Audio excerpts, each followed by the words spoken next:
అన్ని భయాలు పిరికితనం కాదు. కొన్ని భయాల వెనుక బాధ్యతలు ముడిపడి ఉంటాయి. ఎవడో ఎగతాళి చేశాడని నీ జీవితం అంతటితో ఆగిపోకూడదు. ఎగతాళి చేసిన వాడు ఏడ్చే విధంగా నీ జీవితం ఉండాలి. మనం చెప్పే మంచిలో కూడా చెడు వెతికే వారికి మంచి చెప్పి శత్రువు కావడం కంటే మౌనంగా ఉండటం ఎంతో ఉత్తమం. పువ్వులతో నిండిన తోట ఎంత అందంగా ఉంటుందో మంచి ఆలోచనలతో నిండిన మనసు కూడా అంతే అందంగా ఉంటుంది. నిన్ను విమర్శించేవారు విమర్శిస్తూనే ఉంటారు తప్ప నీకు విస్తరేసి వడ్డించరు. ఒక్క నిమిషంలో జీవితం ఏమీ మారదు, కానీ ఆ ఒక్క నిమిషం ఆలోచించి తీసుకున్న నిర్ణయం మాత్రం జీవితాన్ని మార్చేస్తుంది. చెడిపోవాలంటే నిన్ను ఏది ఆపదు. అదే బాగుపడాలి అంటే ఎన్నో అడ్డంకులు వస్తాయి. వాటినన్నింటినీ ఎదుర్కొని నిలబడడమే గెలుపు. సంబంధాలు ఎప్పుడూ మామూలుగా చంపబడవు. అవి ఒకరి నిర్లక్ష్యం, ప్రవర్తన, అహంకారపూరిత వైఖరి వలన మాత్రమే చంపబడతాయి. మనస్సు ఆనందంగా ఉంటే తనువు ఆరోగ్యంగా ఉంటుంది. మనిషికి నిజమైన ఆనందం లభించేది కేవలం వారి ఆలోచనలోనే. నీవు బ్రతికుండేది కేవలం ఈరోజు మాత్రమే అన్నట్లు నీ కర్తవ్యాన్ని నిర్వహించు. ఫలితాన్ని మాత్రం భగవంతునికి వదిలి. అప్పుడు ప్రపంచంలోని ఏ బాధ మీ దరి చేరదు. ముందు నిన్ను నువ్వు సంస్కరించుకో, తర్వాత సమాజాన్ని సంస్కరించు. వయోవృద్ధులను ఆరాధించువారు ఆయురారోగ్యములతో వర్ధిల్లును. మనిషి తన నిశ్చల మనస్సుతోటి, పూర్తి నమ్మకంతోటి ప్రయత్నం చేయకుంటే అనుకున్న లక్ష్యం సాధించలేరు.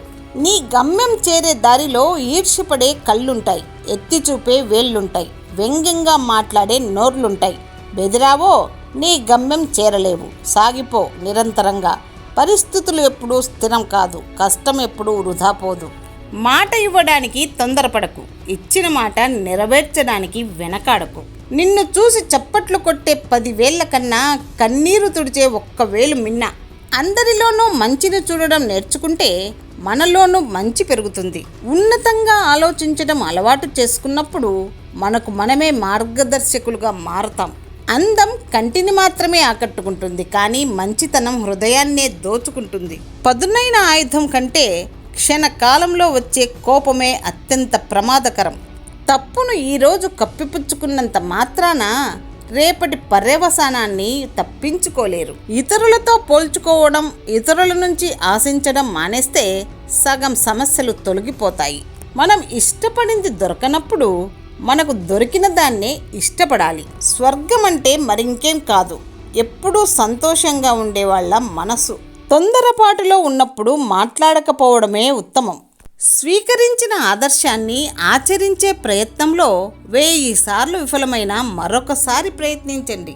ఎటువంటి క్లిష్ట పరిస్థితినైనా సంతోషంతో, చిరునవ్వుతో ఎదుర్కొనగలిగిన వారే గొప్పవారు. నేను ఎంచుకున్న దారి విభిన్నంగా ఉండవచ్చు. దాని అర్థం నేను తప్పిపోయానని కాదు. ఎవరో మనల్ని గౌరవించడం లేదని బాధపడవద్దు. ఒక వస్తువు ఒకరికి నచ్చక వదిలేసినది వేరొకరికి నచ్చుతుంది. లైఫ్ కూడా అంతే. నీకు నచ్చినట్లు ఎప్పుడైతే బ్రతకడం మొదలు పెడతావో అప్పుడే నువ్వు చాలా మందికి నచ్చకుండా మిగిలిపోతావు. తల్లి బిడ్డను ప్రేమిస్తుంది, ఎందుకంటే అది పేగుబంధం కాబట్టి.